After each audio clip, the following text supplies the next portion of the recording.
LEGO Spider-Man has been a staple within the LEGO universe for over 20 years now. We have seen over 37 different variations of Peter Parker's Spider-Man in that time. And today I'm going to go over the complete history behind every single one of them. Let's get right into it. The very first Spider-Man minifigure came out in 2002 and was technically under the theme Studios. This set would introduce us to the Tobey Maguire style suit and would include a neck bracket that would later be dropped in other versions of this figure. This was the only time the figure included a neck bracket. The same figure without the neck bracket would appear two times in sets 4852 The Final Showdown and 4851 The Origins. This is obviously based off the original Spider-Man movie. Also from this movie, we saw the Restless Spider-Man, which is super rare to come by these days. It technically came out in two sets, 4850 Spider-Man's First Chase and 1375 The Wrestling Scene. However, this set never officially released. This figure is quite pricey these days at 87 AUD used and 210 AUD new. The next Spider-Man figure we saw was in 2004,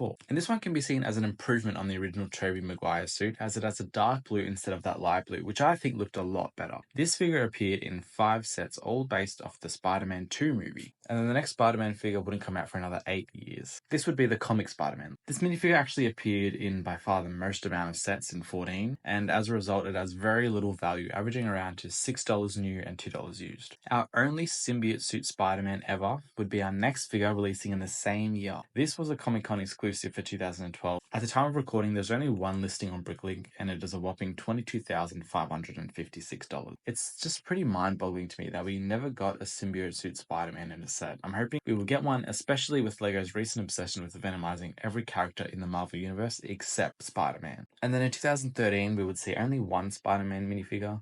This would also be a Comic-Con exclusive, and I believe this one was based off the Andrew Garfield suit. This must really be limited because I looked at it on Bricklink and there was no listings or even a purchase history in the last 6 months for this one. It is a super nice figure though, really clean looking. I love it. The next Spidey figure was actually the exact same as the 2012 one, but it included red hips, and then this rendition was used in 2 different sets. The following year in 2015, we saw our first unique variant to date of Peter Parker's Spider-Man with the Iron Spider suit. This only appeared in the one set. And then in the same set, we also received another rendition of the Black Webbed Spider-Man figure from 2012. However, this one had dual molded legs with red printing on the bottom for his boots. This set was the only time we received this figure too. 2016 introduced us to our first ever Microfighter Spider-Man, which included the short legs and the simplified printing because it was directed to a more younger audience. The same year, Spider-Man made his MCU debut, which allowed us to get a suit based on Tom Holland's Spider-Man's appearance in Captain America Civil War. The next year, we got another Mighty Marker Spidey, very similar to the last one, just with a winking expression. Also in 2017, we got another MCU Spider-Man that is very much the same as what we saw in 2016, but it just has a slightly different torso. Our second ever Iron Spider came in the following year, and it was actually the sole Spider-Man figure for 2018. In 2019, this was where LEGO Spider-Man really started to ramp up, as we saw 5 different variations of the figure this year, the most in a 12-month period at this time. In this year, we saw 2 figures based off the comics, which would appear in 7 sets and 6 sets respectively, 2 from the Far From Home film, and a Comic-Con exclusive based on the PS4 game. The last 3 in which only appeared once apiece. After a massive 2019, 2020 was a quiet one with 1 figure introduced. The lone figure was our third Iron Spider. Now 2021 was crazy. We saw 10 new Spider-Man figures introduced, which is actually the most even to this day. We saw our very first CMF Spidey from the Marvel What If series, where we got a very unique Zombie Hunter Spider-Man, which is a really